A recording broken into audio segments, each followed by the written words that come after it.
Hello, thank you once again for being with us. I'd like to welcome you to this other session with a wonderful panel over here whom I'll let to introduce themselves.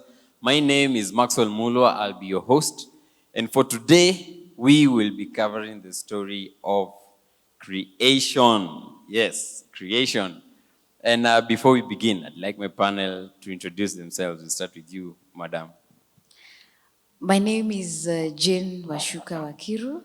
I am a JPRC member and a secretary. And in addition to that, I'm a consultant in environment and safety.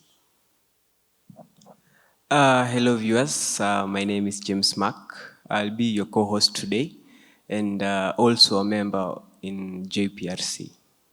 Thank you so much. And now, as we get into this topic, Madam Jane, creation. You said you're in JPRC, right? So justice, peace, reconciliation, and creation. Just explain to us, what is creation, maybe? What does creation mean? Based on the word of God, in the beginning, the earth was formless. And through the process of creation, thus we are.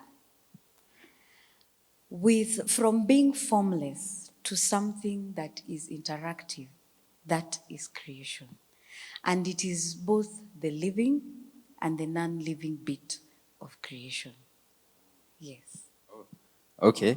So, what's your take on its relevance by itself in such a committee, or if you may say by yourself or as Christians, on our take on creation as a whole? What is our relevance, our responsibility?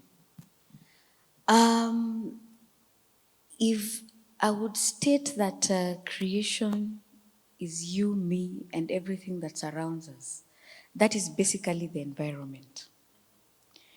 And your role is to take care and to manage what surrounds you. In the beginning, from the word of God, creation happened for good and not for bad.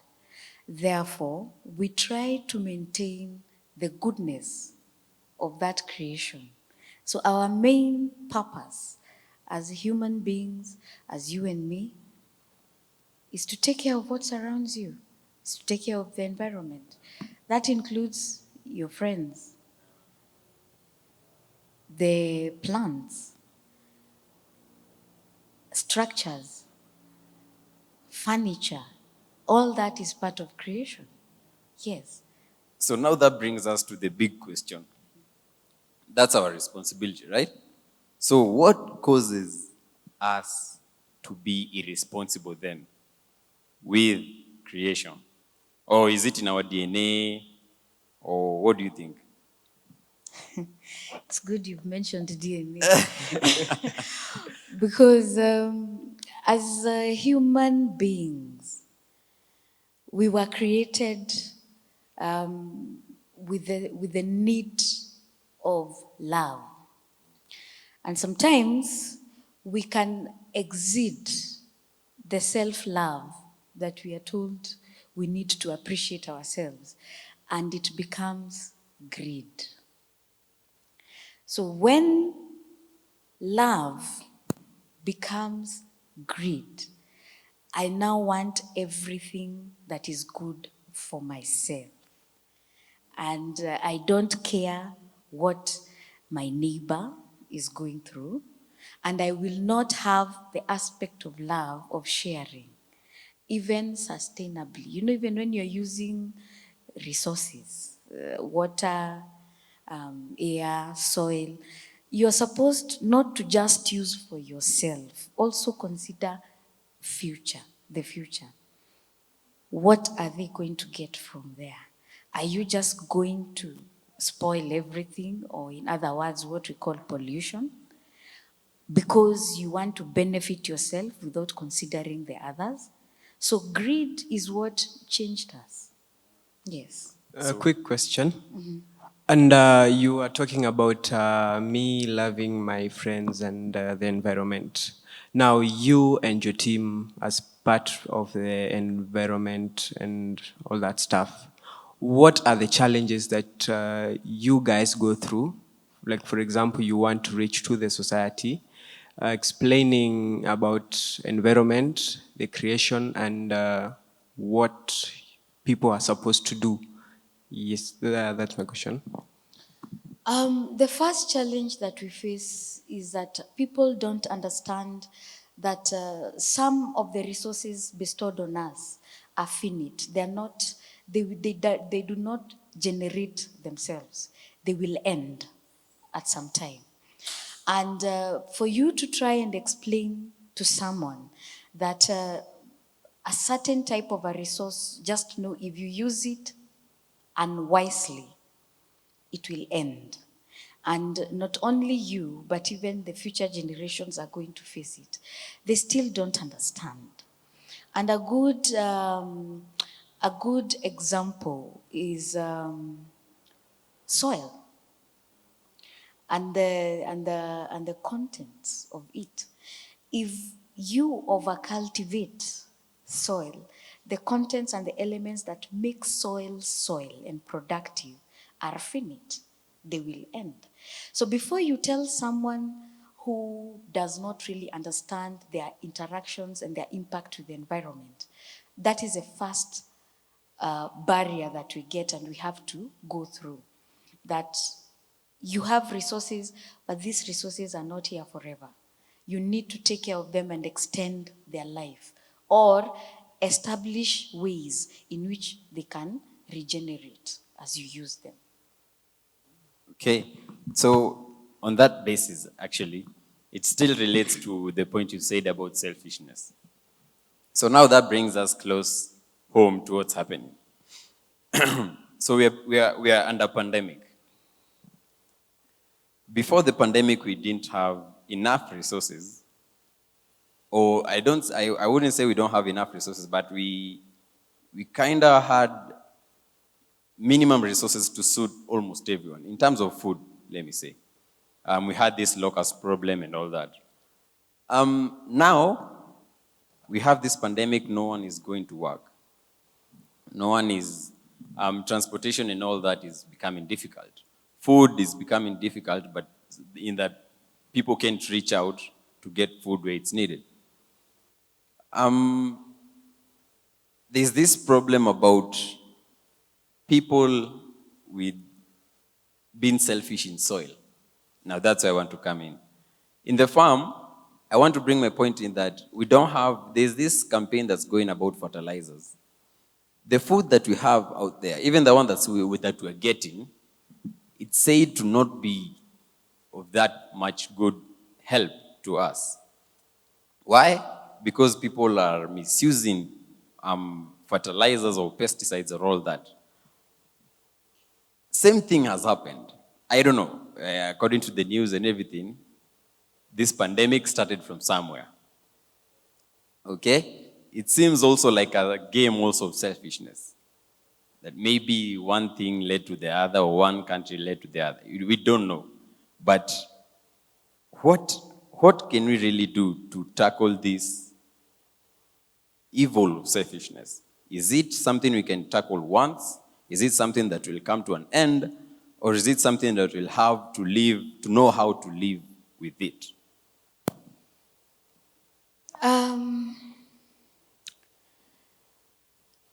Greed and selfishness are learned attributes. None of us is born with greed in them. So it's something that we come about to learn and we develop over time. And the purpose of greed and selfishness actually would be, it has a good and a bad side. Greed and selfishness also shows us how bad we can be against ourselves. That is a good side. Out of your own greed, you can demoralize and remove whatever that you're supposed to be using for good, and it ends up turning against you. But when we look at the pandemic, the soil, as you've said, the fertilizers and all that, the pandemic is a virus, it's a living thing. The soils are elements, and they have a lot of effect with the non-living bit of the environment. We need first to appreciate that these things are part of us, including the viruses, even fungus and all that. And we cannot live without them. They play a vital role in our life. However, when we modify them and change them out of greed, now they turn against us. If we were just to let them be, our systems have been made in such a way, thank God for His infinite power, that they can manage and sustain themselves when left without interference. When it comes to the issue of fertilizers and overusing of that, when we are doing agriculture, if we were doing normal agriculture as it is supposed to be done, the elements in the soil and in the air would be able to sustain agriculture. But right now, we find that we need a lot of, say, for example, maize from a small piece of land, and we need a lot of it. We call it biomass. We need a lot of biomass from that small piece of land. The elements that are there can only sustain the production of a certain quantity. So what we do is, because we want extra, we add elements into the soil in terms of fertilizer, foliage, sprays and all that, so that the biomass can increase. In a natural environment, the biomass, after it has grown, it goes back where? To the ground. But right now, when we use it, is it going back to the ground? We are harvesting everything and using it. Now the soil does not have a cycle, a complete cycle. And that is how come we are using fertilizers and pesticides. Remember, I started by saying that it is a standard system that works naturally. So when you exhaust something, you bring in something else. So when you put in fertilizer, you are bringing in something else in terms of pests. Are you getting? So the conditions now start changing because the standardized way of that system working has been altered. Yes. So our attitudes just have to change. Our awareness needs to change. As a Christian, you need to know that you need to experience love, being kind, not self-centered. Being kind, share. The environment is there for us to share. Yes. Avoid being selfish. And as I said, selfishness and greed is something that is learned. It's a habit that grows with us. So all we need to do is change our mindsets and reverse that habit and start being kind and let others experience love from us, just as the word of God says. Question. You are talking about, what do we call it? Fertilizers, actually. And I'm not sure what I can say, but is excessive useful of fertilizers, is it the one that leads to less production? Now let's look at this situation of our country, Kenya.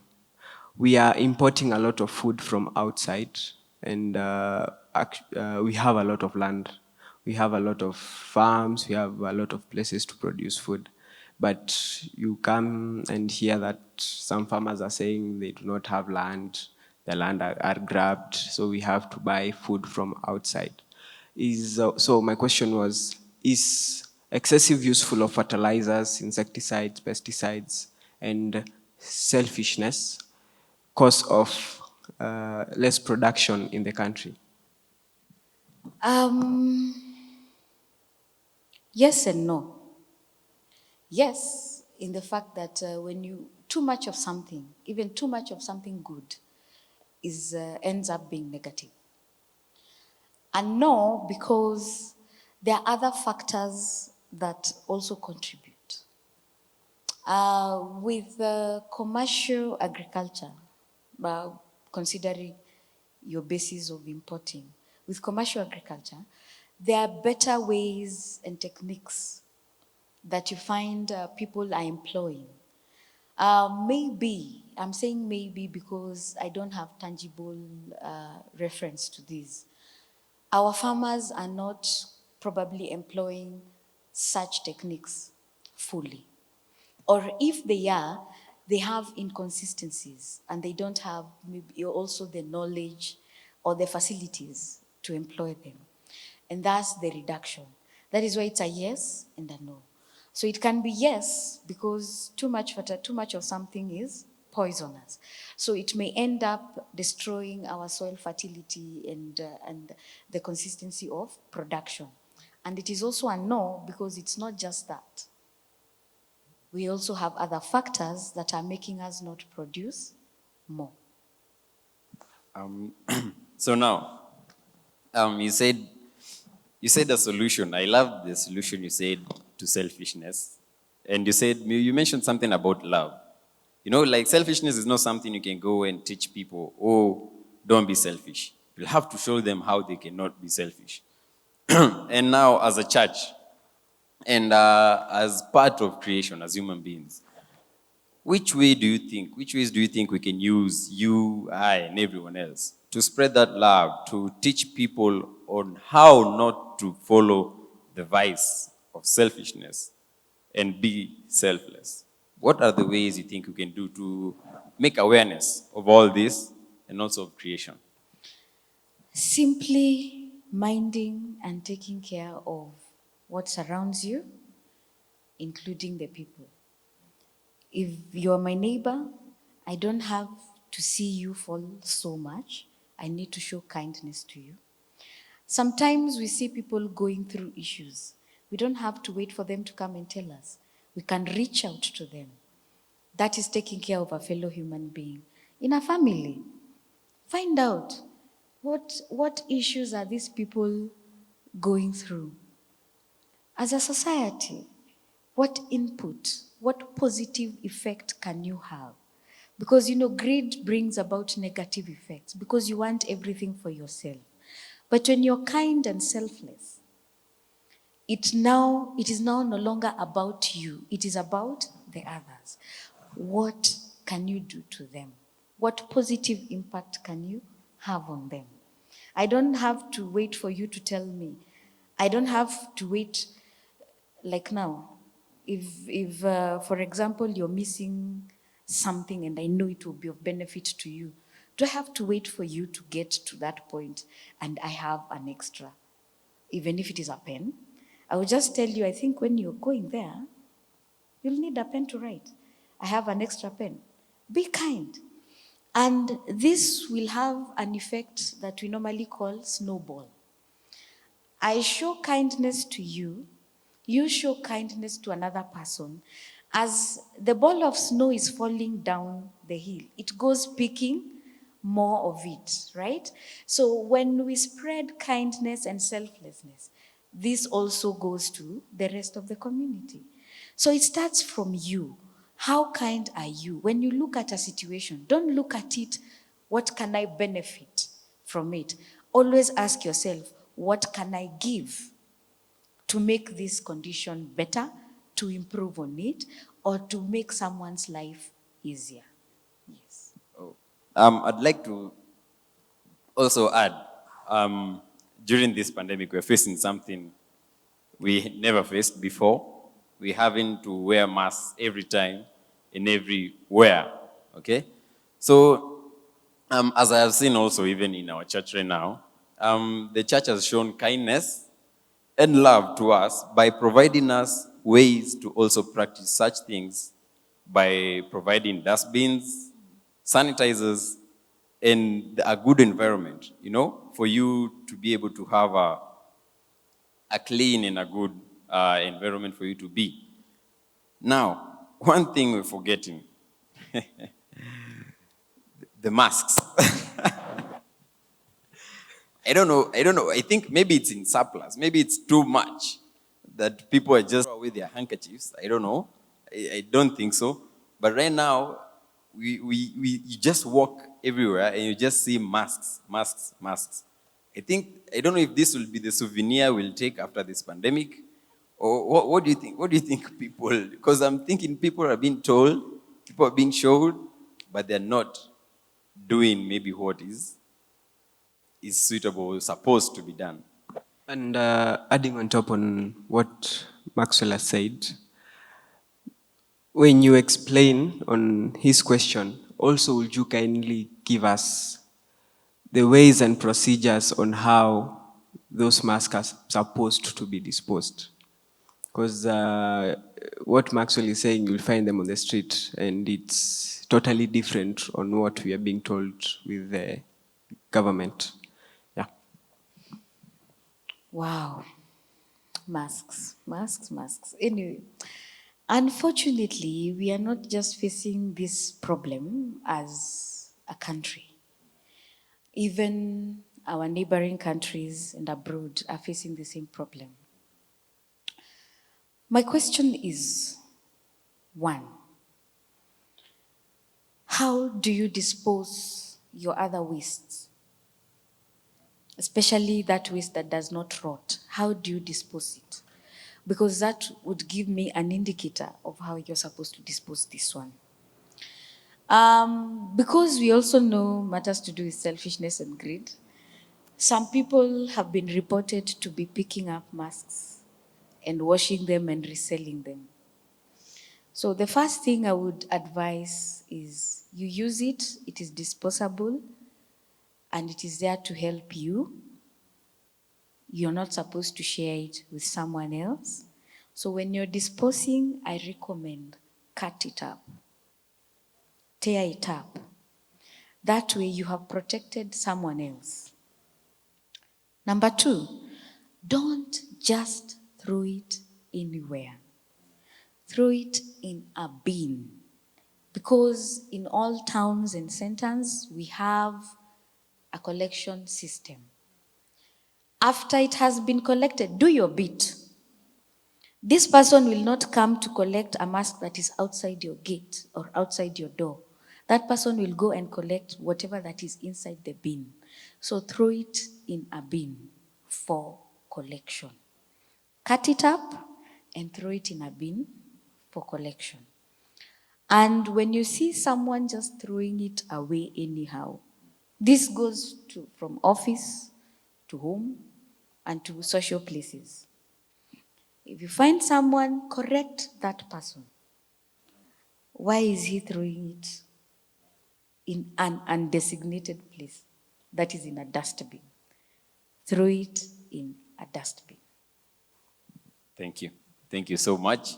I think we actually have a lot to talk about creation because there are a lot of documentaries being done, and actually Kenya's first problem, which is leading to many more, is health. You know, the other day there was a documentary done on the Nairobi River. It's said to be the first cause of cancer along from Kikuyu till down to Mombasa. You know, the same thing, there's this dumping site area in Dandora, just our neighbor.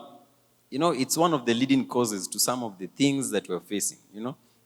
And I'm somehow thankful for such a period that has been, for the lessons that we're learning during this pandemic, because we're learning how to be sensitive, we're learning how to take care of ourselves, and we've learned that if we avoid some evils, if we avoid to do some bad behaviors such as pollution and being selfish, we protect everyone, you know? So I really thank you so much.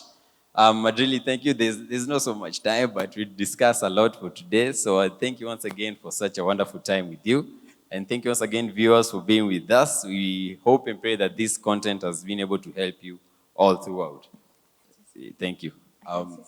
Yeah, you can say something. Um, you know, in creation and environment, everything has a good and a bad. We're in the current condition of pandemic. There's a good and there's a bad. The bad is the issue of getting sick and everything, and the waste that comes with the new equipment for protecting ourselves. But there's also a good. There's also a good in this pandemic, that now we are cleaning more. Housekeeping has improved. That is a plus to the creation. You find that we have learned not to go unnecessarily, not to travel unnecessarily. That is a plus to the creation in terms of emissions of gases. So right now, I only travel when I need to. That means I'm not emitting gases anyhow to the environment. So even if we are going through a very difficult time, we are also pleased that we are learning on how to improve in our normal conditions. Because of this difficult time, we are getting better lessons, especially in housekeeping. Thank you so much. And that was our final briefing. And I'd like to welcome you again to the next session with the JPRC at Pcea Kariobangi South. Thank you so much and have a blessed day. Thank you. Thank you. Thank you.